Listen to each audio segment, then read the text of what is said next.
information shared in this podcast is for educational and informational purposes only and is not intended as medical advice.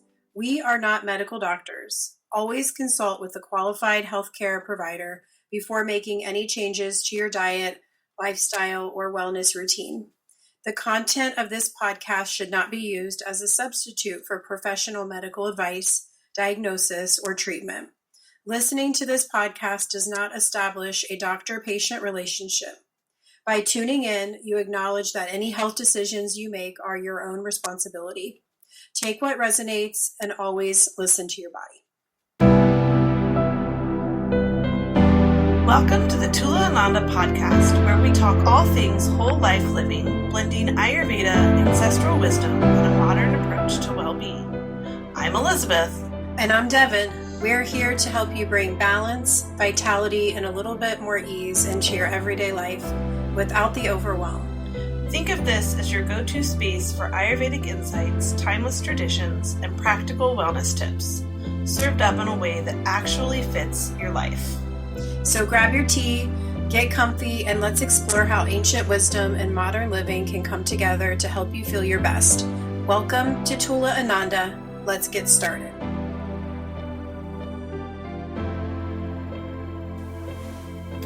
Welcome everyone to today's episode. Today we're talking about preparing for summer through the lens of Ayurveda. Summer can be such a beautiful season filled with energy, sunshine, connection, and lots of activity. But it can also bring overheating, burnout, overstimulation, irregular routines, and emotional intensity.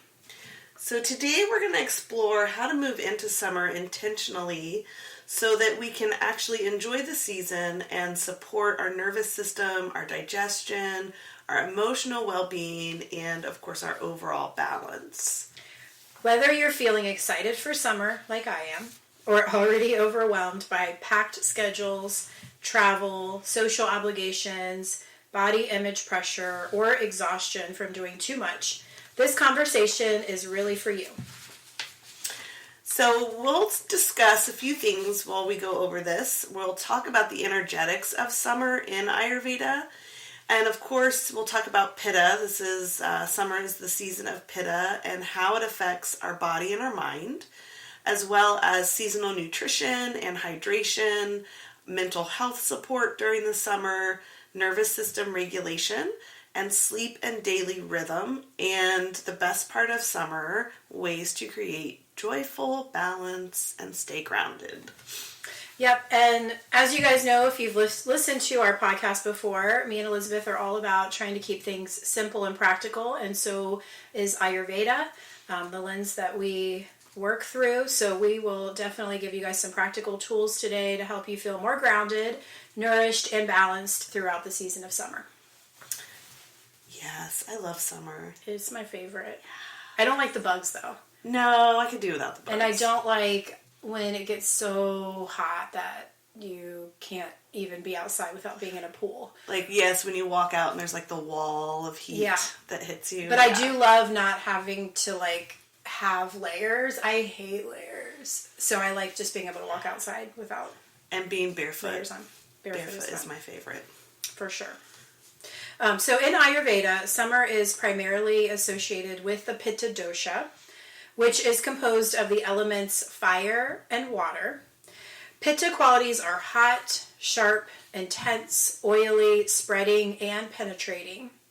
We often see the qualities of pitta mirrored in the environment during summer. So, as I mentioned, things like increased heat. We have those longer, hot days. More sunshine. Which is great, but sometimes it can be a lot too. So, again, we just have to find, it's always all about the balance. We might also be experiencing more activity in our lives because the days are longer. We might be doing more. We might be out in the garden later. We might be going to backyard barbecues, things like that. All the things that we couldn't do in the winter months. So there might be also more social stimulation. We might be doing things at a faster pace during the summer.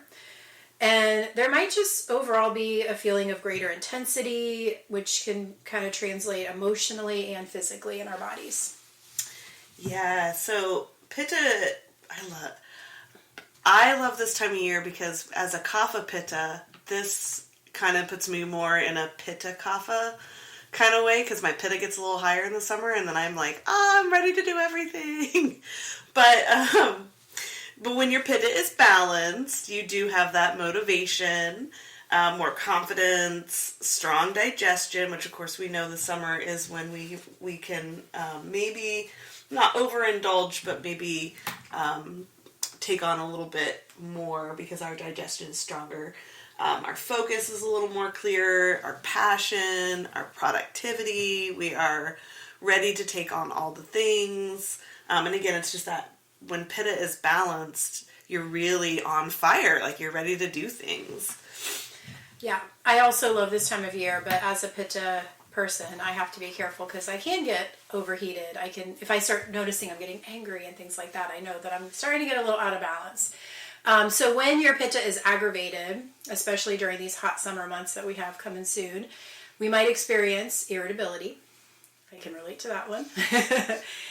Inflammation, acid reflux, skin rashes, headaches, a feeling of burnout, impatience, perfectionism, anger or frustration. I already mentioned that one for myself.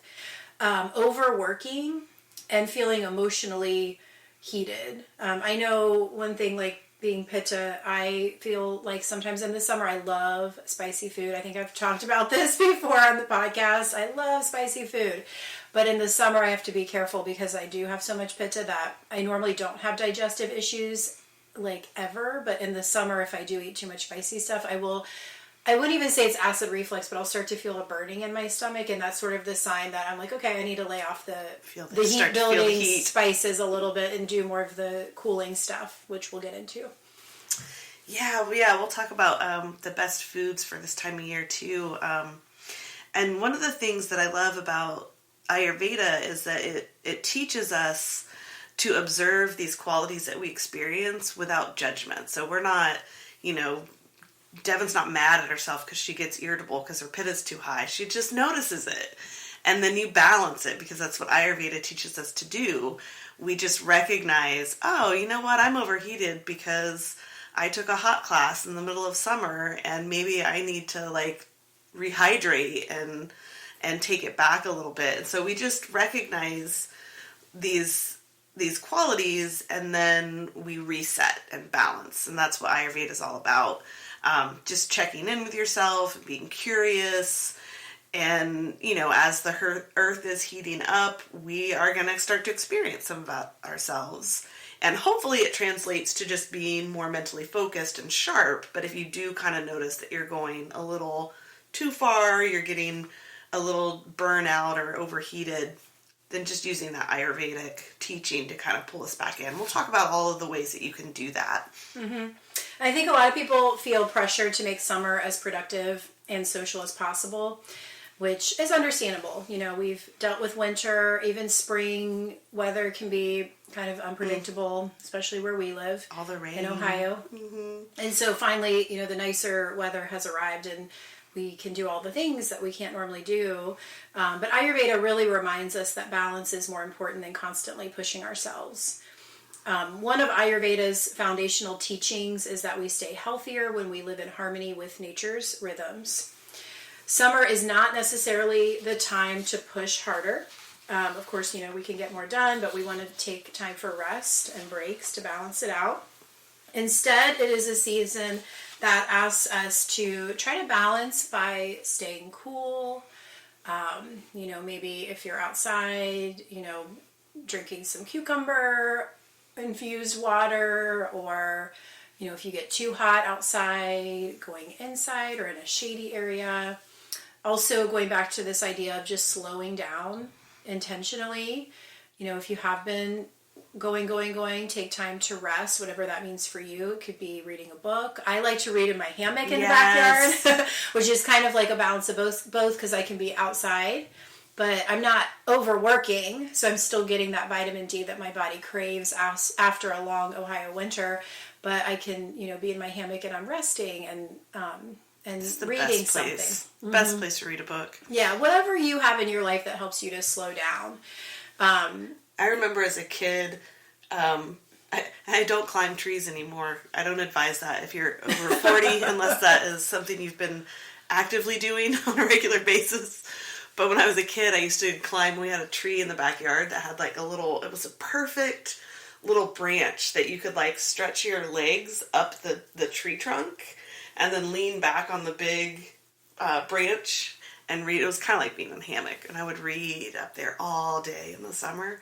That sounds nice. Great. Not for falling asleep, but it does No, yeah, nice. don't fall asleep if you're in a tree. Yeah, and then climb down and jump in the pool when it got too hot. Yeah, that's great. That's perfect. That kind of stuff is what we should really be embracing more of in the summer. Definitely. Also hydrating. I mentioned like the cucumber water, just making sure that, during the hot summertime, especially if we are outside more, we are sweating more a lot of times, or we just feel overheated. So making sure that we are staying hydrated with cooling stuff. If Ayurveda normally does not recommend ice and cold beverages, but if we are going to do it, this is definitely the time of year to do it. Yes, and ice cream. If you want to indulge in ice cream, summer is the time. Now's the time. Cold salads, this is the time to do it if you're going to do it. And just overall trying to protect our energy is something that we need to be really careful with this time of year, especially if you are pitta dominant. Even if you're not, you're going to experience some of this because of the season.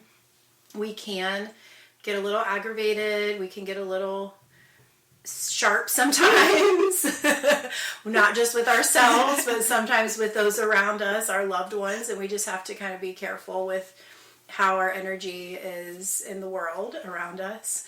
And also conserving our energy, because we do have maybe more energy. The days are longer. We don't want to overdo it. Yeah. Creating spaciousness can be really helpful in your life. Again, going outside, doing things in a more spacious environment that you can't normally do. Whatever that means for you. It can be a really good time to, if we are trying to be inside more to stay cool, maybe we do that in our inside environment. Again, we don't want to overwork, but maybe we declutter our environment, things like that we can do in our lives to create more spaciousness.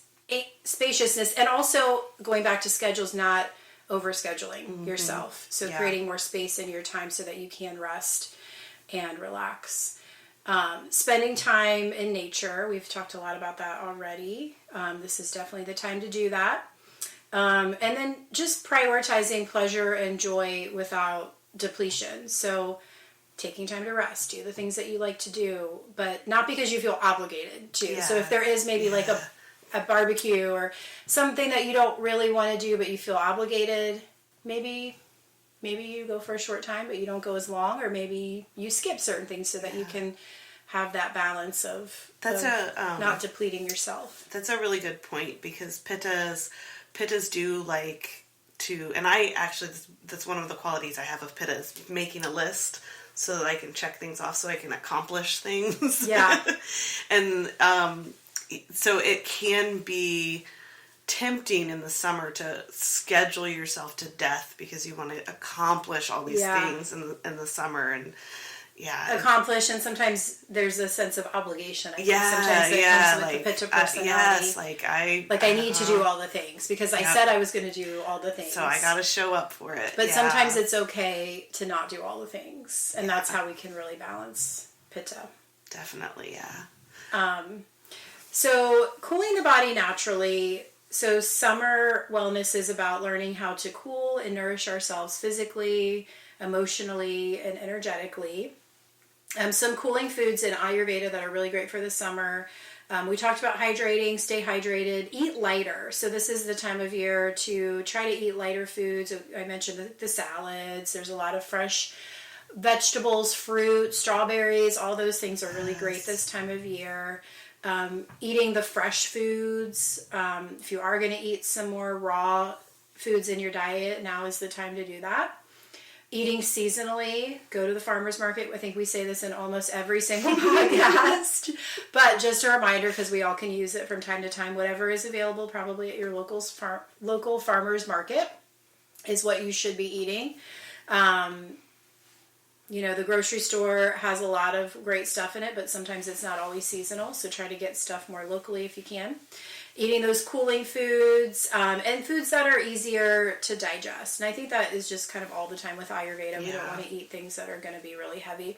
So this is not really the time of year to eat like a giant pasta meal. If you're going to do it, balance it out, but you don't want to be eating really heavy foods all the time.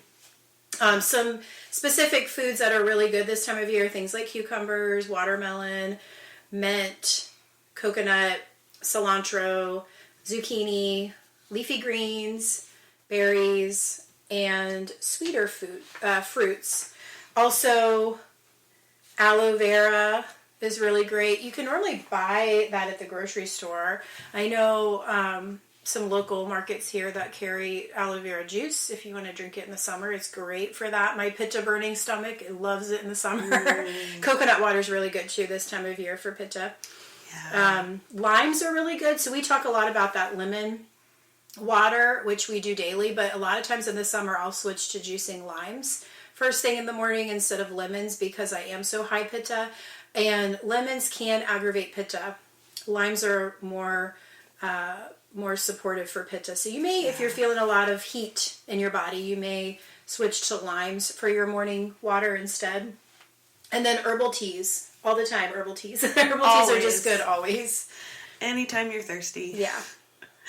And then going beyond just hydrating with water, we want to think also about balancing our electrolytes. So when you're out in the summer, especially if you're here in Ohio, it does tend to be very humid. We tend to sweat a lot.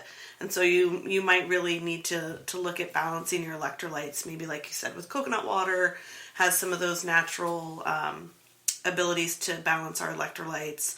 Mineral-rich foods is something else that you can focus on.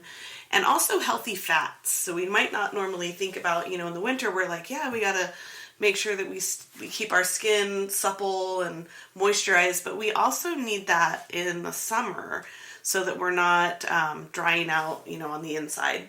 Mm-hmm. I think a lot about like avocados. Yes, avocados. Because they come from like a tropical environment where it's warm. So even though that's not something seasonal to Ohio, it's something that our environment's kind of mimicking that right now. So we might look to some of those places like the coconuts. I bet we could probably grow avocados here in Ohio. It's so humid. I do know people that move them inside. I think in the winter you can winterize. I know people that have tried to do like potted avocados. I'm not sure how successful they've been, but might be fun to take on as a little science experiment. And also thinking about your nervous system support. Of course, we always want to balance and regulate our nervous system, but also important in the summer when we're having lots of fun. Stress is also, or can also be, a positive thing. And so if we're having too much of anything, even if it's exciting energy and having a great time, we still want to balance that out with adequate rest.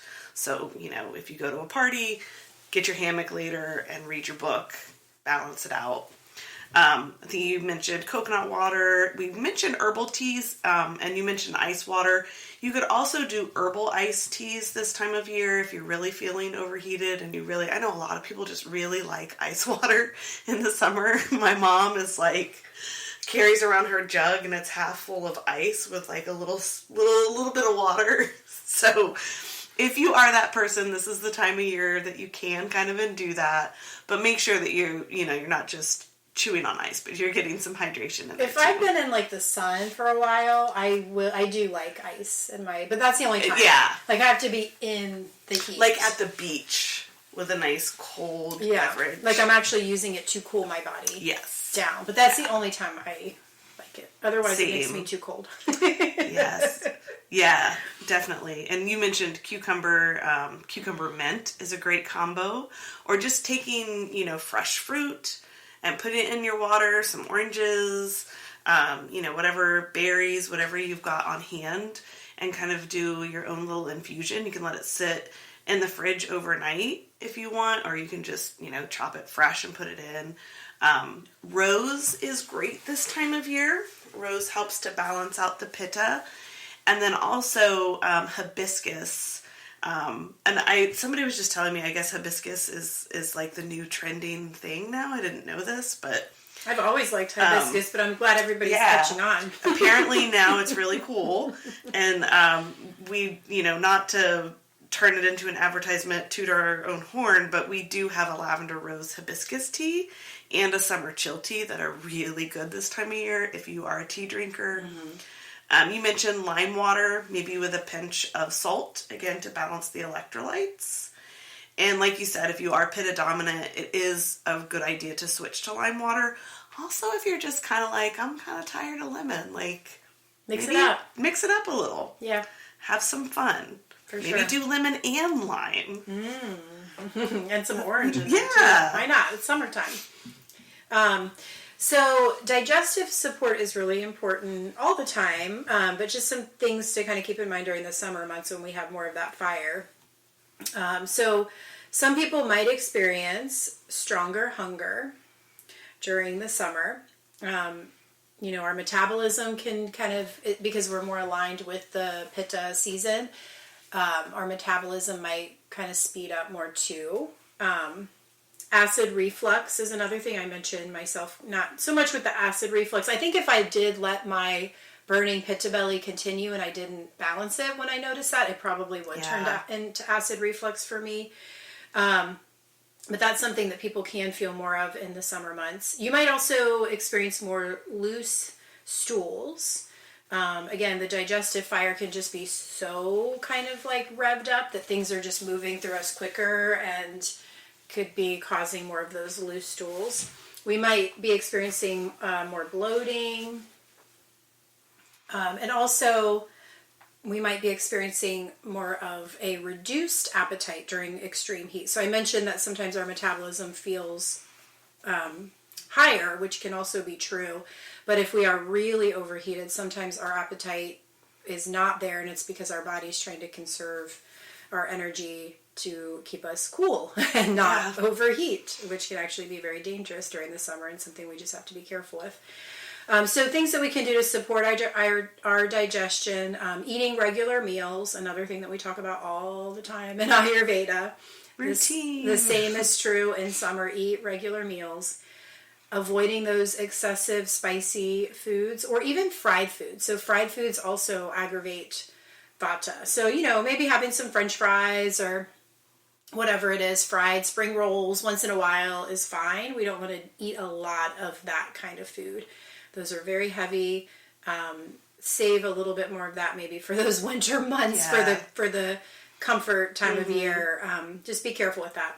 Also limiting alcohol. Alcohol aggravates pitta, so that can cause acid reflux, can cause some of that burning feeling in the belly, and just, make you feel a little snappy, sharp, angry, irritated. So if you are going to drink it, just be careful. Maybe don't have more than a few drinks. And, maybe if you are drinking it, you incorporate some seasonal cocktails. So things like maybe some cucumber to balance it out a little bit, some type of cucumber mojito. Good time for mojitos. That has the mint in it. And if you think about the drinks that are from certain tropical cultures, like think of a margarita. Lime is like the main ingredient, except for the alcohol. Like that, you're using those things. So you kind of want to just, this might not be the time for an old fashioned. I love an old fashioned sometimes. I love red wine sometimes, but this is more of the time for lighter cocktails and maybe white wine if you're going to do it. Nice cooling beverages. Yeah, for sure.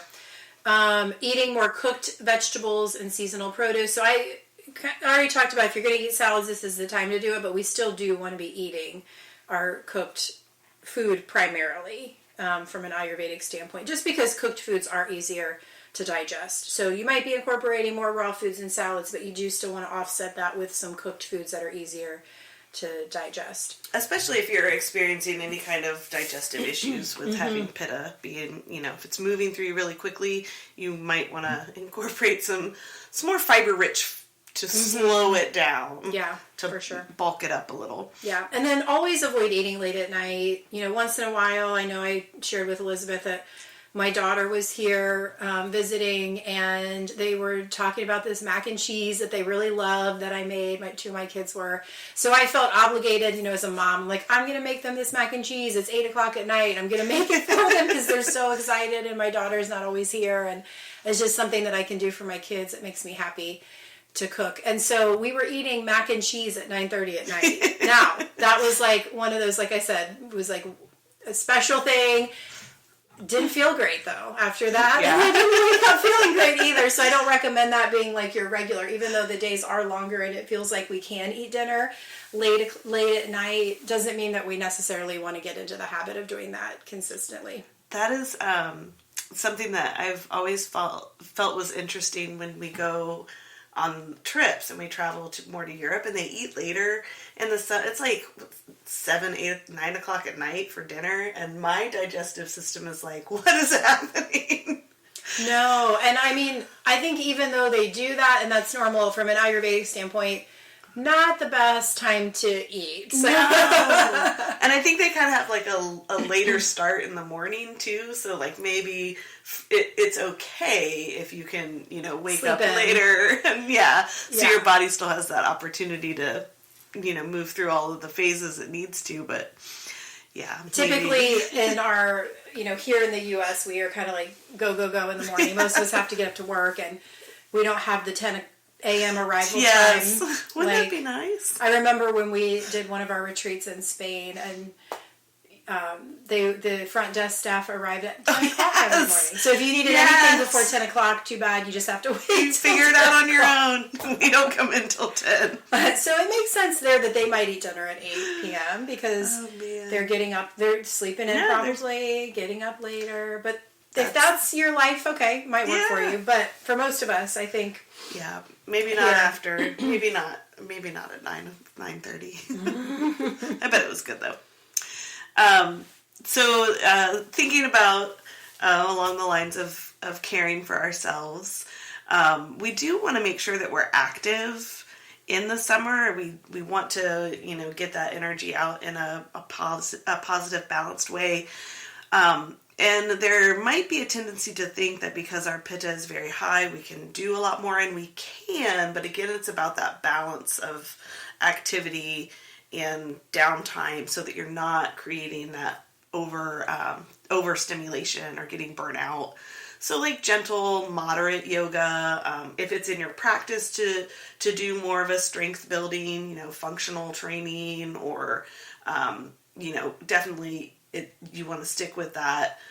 Swimming, evening walks, time in nature with your bare feet in the dirt. You should do this all year long. Even when it's cold, put your feet in the snow. Gardening. This is really a magical time when everything is growing and you can plant to your heart's content and get out there and stick your fingers and your toes in the dirt. And it's so good for your nervous system and your brain and your mood. And can't emphasize that enough, that we're supposed to be outside this time of year. Because in the winter, we don't get that opportunity as much. Doing breath work during the summer, of course, we're going to do that all year long. In the summer, you might do more cooling breath work, and I think we'll talk about that, some of those options here in a little bit. And then journaling, again, just those opportunities where you can slow down, sit outside, journal what you're grateful for, or if you like to keep a journal of your activities and what you do, whatever that looks like for you. Dry brushing. Of course, this is good because it's going to help move the lymph in the body, and it's also going to help to keep us cool, keep that the circulation moving and keeping things from getting stuck in the body or overheating in the body. And then when we're doing our self-massage this time of year, we're going to look more towards coconut oil because that is cooling. Now, if you don't like coconut oil, you could swap out something like grapeseed oil, but coconut oil is typically what's recommended this time of year because it is more of a cooling oil. And then always spending less time on screens. There's such an opportunity to go outside, connect with your people. Don't text your friend. Go to her house. Well, and another thing too that I think of, like those walks that you were talking about, like I love going on walks when it's nice outside, but also if you tend to be somebody that walks and listens to music or listens to a podcast, maybe you just go out and do more of a mindful walk where you just take in the environment without taking in more information. I think we are in a time in, history where we are just taking in so much stuff. Like we're going to look back at this time at like how much things we're getting in all directions. And we crave that information, which is great. We have more availability to learning things that, we used to have to go to the library and get like the encyclopedia. Yes. Now you can get all this information all the time, which is great, but our nervous systems can sometimes be overstimulated just by receiving, even if it's that you're listening to a great podcast like ours or another, wellness thing. Those are great, but maybe sometimes we just completely unplug and we experience our surroundings in nature without always needing to take in more information while we're doing it. Yeah, I think that it's beautiful to go on a walk and disconnect for a little bit and be in nature. Just be sometimes. And it goes back to that whole thing of, sometimes the most healing thing we can do in summer is just to simplify. What can we take out? That whole thing about spaciousness. What can we create space for? What can we simplify? And sometimes it's even what we take in, even if it's helpful. Like the knowledge stuff is great, but sometimes it's good to just be. It's good for our nervous systems to just be, just experience. And let it just process in your brain. Yeah. Don't always take in. Sometimes just be present. Just hold what you've got. Hold space for yourself. Yeah. So with that in mind, what I would invite you guys to think about what your summer might look like if you created your schedule with balance and self-care in mind. And just kind of think about that, as you're looking at your maybe your schedule for the next month out. We're getting into June. I know there's graduation parties, and kind of think about if you could do whatever you want, how would you schedule your summer? What would it look like if it was balanced and self-care was a priority? And summer is portrayed as a carefree, happy season, and it should be. But many people still actually struggle emotionally during this time. So if you're somebody that's, struggling with different things, that's totally normal. There can be pressure around things like body image. It's bathing suit season. And so a lot of us, we're getting out the bathing suit. We might avoid certain activities because of I mentioned less layers. For some of us, that can be kind of uncomfortable sometimes. The socializing aspect that we talked about, there are more social activities. Some of us might have anxiety around that. We're traveling more. Traveling is always aggravating to our systems. So, just being mindful when you're traveling and trying to create balance. I think we've talked a lot about that in a previous podcast, so I won't get too much into that, but traveling does aggravate our systems, so we just have to be careful. Productivity, feeling like we have to do more, parenting during summer break. Like, I'm so excited personally that my kids are going to be here. All my kids are going to be here for the summer. Even my oldest daughter is coming to stay with us. And she's in college, so she doesn't normally stay with us. I'm super excited, but they're also in the back of my head. I have been kind of thinking ahead of how are we going to maintain our peace with each other, and I know there's going to be times when everybody's getting aggravated. People have to share the bathroom. Sharing space is hard. Yeah. So, parenting can be really hard. Our kids are home and we're just trying to make everybody happy, keep them busy. And working while your kids are all at home is a whole other layer of... Yeah. Financial stress. Again, if you especially if you're traveling. I was going to say if you're traveling, but also, I know I'm a business owner, and if sometimes this can be it depends on what business you're in, but there are some businesses that slow down more in the summer. or we have to keep our kids more active, or they're here eating all the food in the house.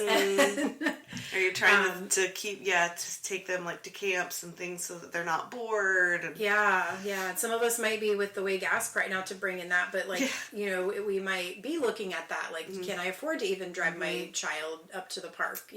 We might have to be looking at some of those things a little bit differently, especially this summer. Maintaining our routines can be really stressful, and we are often out of our normal routines in the summertime, so that can be really challenging, and we might even sometimes feel guilty when we're not able to do that. And we've said this kind of already, but we might be saying yes to too many things. So looking at your schedule, what can you take out of your schedule to make more space? A lot of people might also feel overstimulated by the heat. I know I do in the summer. Yes. Noise, crowds, constant activity, and disrupted sleep schedule. Sometimes we're not sleeping enough in the summer because we are up later. There's more sunlight, and we're trying to take advantage of that, or maybe it makes it harder to go to sleep earlier.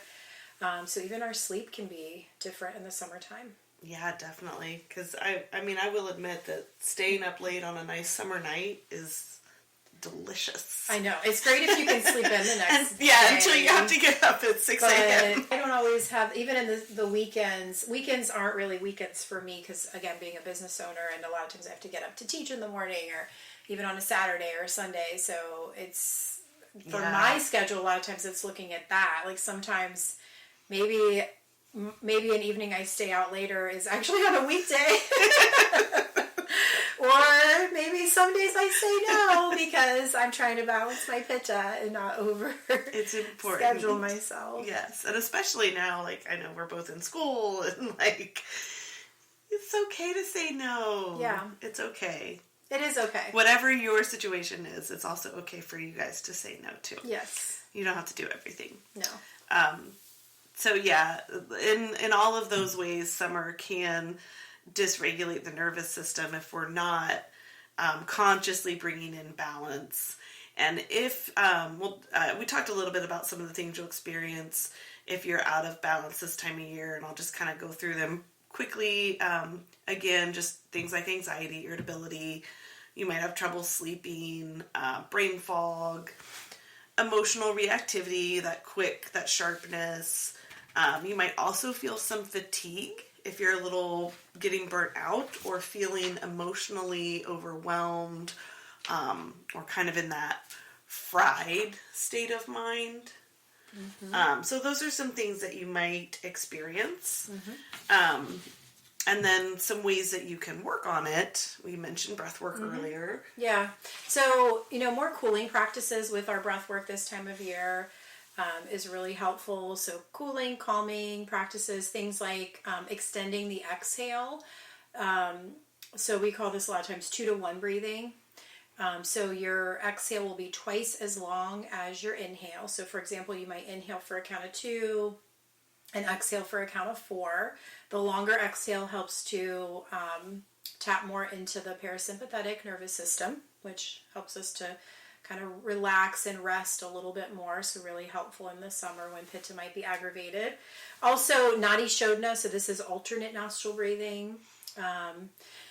And then doing shitali, if you're able to roll your tongue, you can roll your tongue and inhale through your mouth with your mouth open. Otherwise, I always tell people it's just like you're sucking through a straw. You're making a little hole, pursing the lips, and you're inhaling through the mouth. And so that cooling air comes to the back of the throat, cools you down, and then you exhale out through your nose. I do this sometimes in long lines at Kings Island. Yes. So Kings Island is an amusement park where we live here in Ohio, and when I take my kids there in the summer, it can be so hot. And so one of the things I like to do is practice shitali breath. And a lot of times you can do the pursing of the lips and nobody even knows that you're doing it. So you don't look like a weirdo doing some breathing practice. As opposed to nadi shodhana where you're like, it would be very obvious that something is going on. Also, just some slow diaphragmatic breathing can be really helpful. So even if you're keeping more of an equal count, just slow breathing where you're breathing all the way down to the diaphragm. A lot of times, many of us can be chest breathers and we don't even realize it, which can kind of aggravate us and cause some anxiety, aggravate pitta. So breathing slower is really helpful for that. again, thinking about what you are scheduling, kind of taking into account, well, if I'm going to go to Kings Island, what am I going to do when I get home? Am I going to sit on my porch with all my buddies and drink liquor or wine? Or am I going to go home and maybe read a book in bed? That reminds me of the year that we took our kids to Disney World, which is also like already a really stressful trip. When you go to Disney World, at least with kids. Yes. I know there are couples that do that. Maybe it's relaxing for if you're an adult couple, but if you not bring with kids to Kings Island, it is the least relaxing vacation that I have ever had in my entire life. There's like magic hours in the morning that you have to get up early for, and you want to take advantage of them. Very pitta-inducing trip. So we went on this trip with our kids. And I actually was sick on the trip with like a sinus infection. That's a whole other thing. I had to go to the clinic. But anyway, I came back. I remember that. I came back, and the first thing we did, we got up the next day after we drove back, and we're like, well, what do we want to do today on our day off? Because we had a day off the day coming back. Let's go to Kings Island. Oh my God. Let's just say that we were not balanced that year at all. Like, not a balanced decision. I do not recommend it. I'm pretty sure that my pitta was on overdrive the entire summer. So that is a good thing to keep in mind. When you guys are planning out your schedule, think about what can I say no to? And what supports my peace if I've already done a lot. So let's talk a little bit about how rest can be productive. So one of the most healing mindset shifts is recognizing that rest is not laziness. And this is really hard for pitta.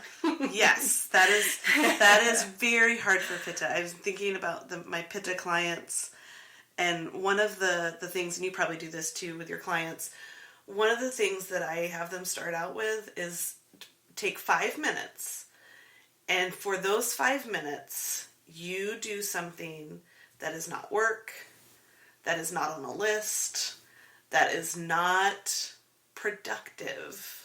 Where you can sit, you can sing, you can listen to music, but not something that you are actively you know, and it's hard. It's hard. I mean, it's only something that I feel like in recent years, in the past few years, maybe, that I've really been able to embrace more. And I think in my head, I thought I was practicing it. But a lot of times, like you said, I was doing things where I was still trying to achieve something while resting. I'm going to take a nap so I can mark it off my list. Or whatever. Or just even reading I'm reading a book, but I'm reading like an educational book or something to help me with my whatever I'm trying to study right now or learn more about for my classes. Or it's so hard. Yeah, so it's so good sometimes to actually just not do anything. Yeah. Well, one thing I like to do in the summer is sit outside with tea and just watch the animals, the birds, the squirrels, because they are very entertaining. They are very entertaining. And I think that's... And they're very active around here, too. Yeah. Yeah, we have a very active squirrel population where I live. But anyway, that's one way that I'm okay, I'm relaxing, but I can still observe nature, and it is very entertaining, but it's connecting me with nature too, and I'm kind of watching them live their lives are very simple too.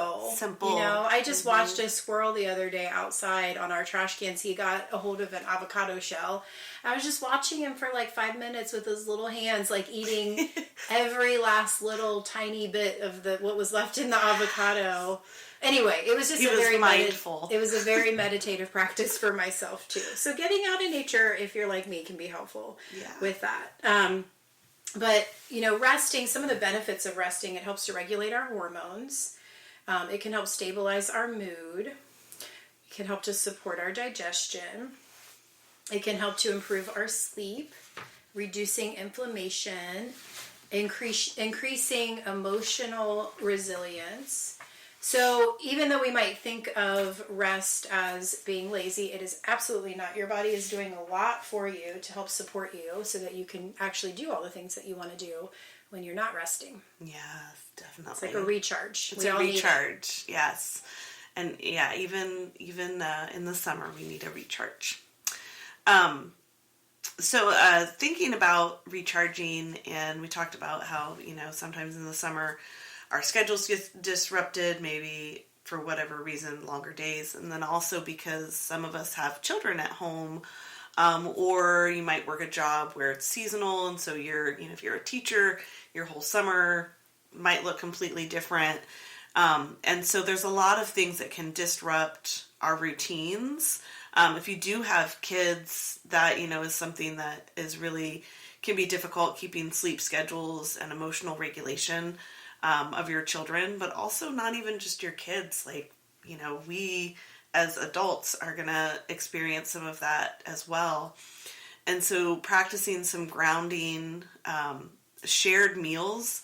This is something, whether you have kids or not, having a shared meal with someone you live with or someone you love is a beautiful way to not only be mindful about what you yourself are taking in, but also of having that connection with the people that you care about, which is really important, not only for our emotional well-being, but also for our physical well-being too, so that we have that socialization and connection. Outdoor time, eat outside if you can. Mm-hmm. Evening walks again after dinner. This is a great way to help stabilize your blood sugars after you eat and to kind of help the body to digest. Device-free time, also very grounding. And then this is, I think, the hardest thing. This is what I struggle with in the summer, is maintaining the consistent bedtime routine, because it is, the kids are home. They don't have school in the morning, and it's really tempting for everybody to sit out on the deck at night and just enjoy each other's company. And while that's beautiful, I still have to get up and go to work. Like, maybe you do that one night a week. Pick your night that the next day you don't. And I know not everybody has a day where they don't have to get up early, but maybe you have a lighter schedule on that day. And maybe that's, the night that you hang out a little bit later or stay up a little later. And something that we can keep in mind when we are staying up later is to still keep that calm routine. So like I remember when the kids were smaller, and my kids are teens now, so I'm not cool anymore. They don't necessarily want to hang out with me.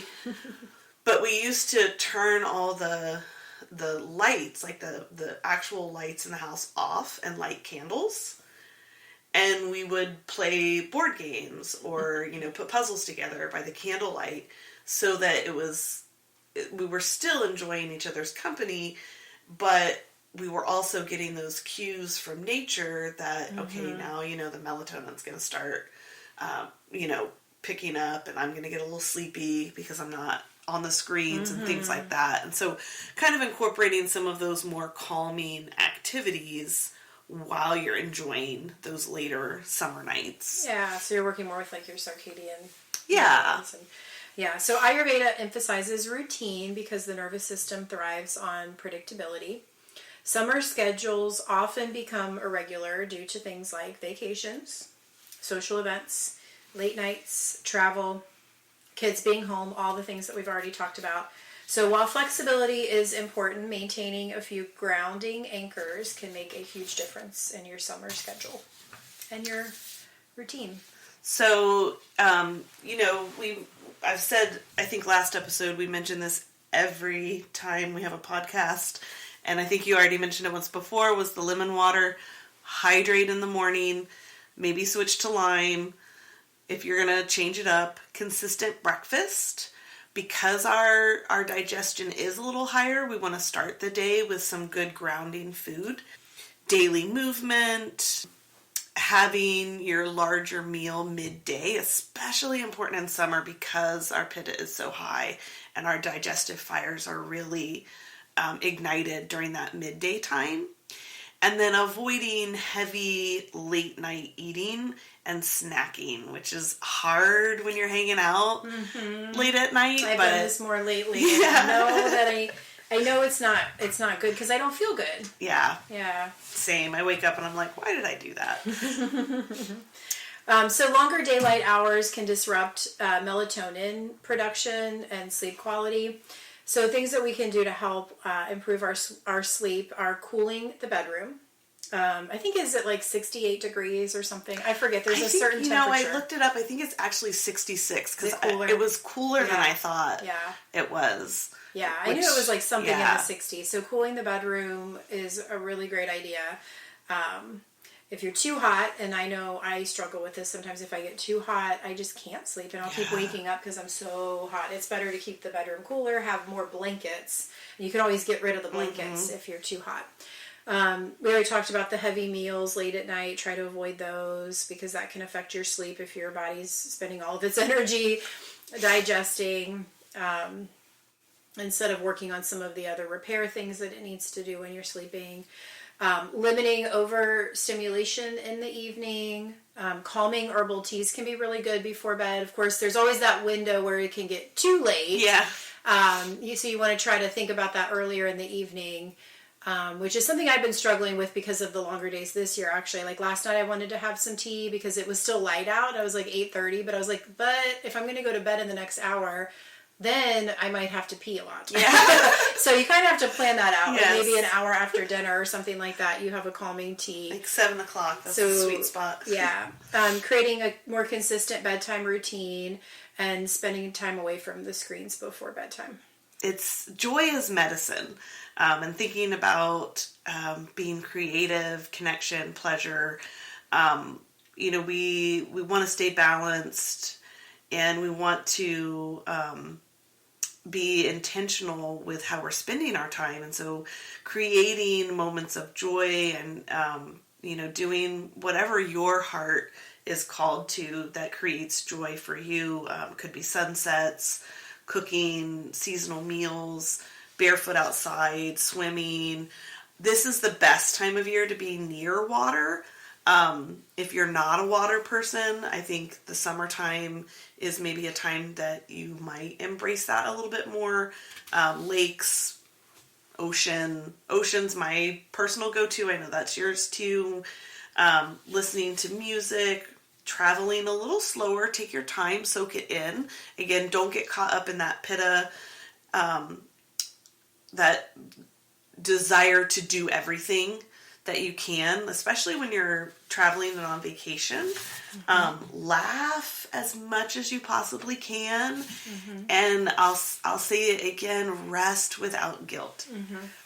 Yeah, and just some main takeaways. Preparing for summer means, working with nature instead of against it, supporting the nervous system, staying hydrated and nourished, avoiding burnout and overscheduling, creating intentional rhythms, protecting mental and emotional well-being, and making space for joy and rest. Yeah, so I invite you to think again, reflect a little bit on what do you want this summer to feel like. If you could schedule it for your balance and self-care in mind, how would you schedule your summer? And then compare that to what your actual schedule is and see if there's something that you can take away to bring a little bit more balance between those two. It's not about what you want to accomplish. It's not about what you want to look like. Everybody has a body and every body is perfect the way it is because it's the only one we get, right? How do you want it to feel? What is your intention? Thank you so much for joining us for today's conversation. If this episode resonated with you, feel free to share it with a friend, leave a review, or connect with us online. Wishing you a grounding, nourishing, joyful summer season. Until next time, take good care of yourself. Bye, friends. Bye.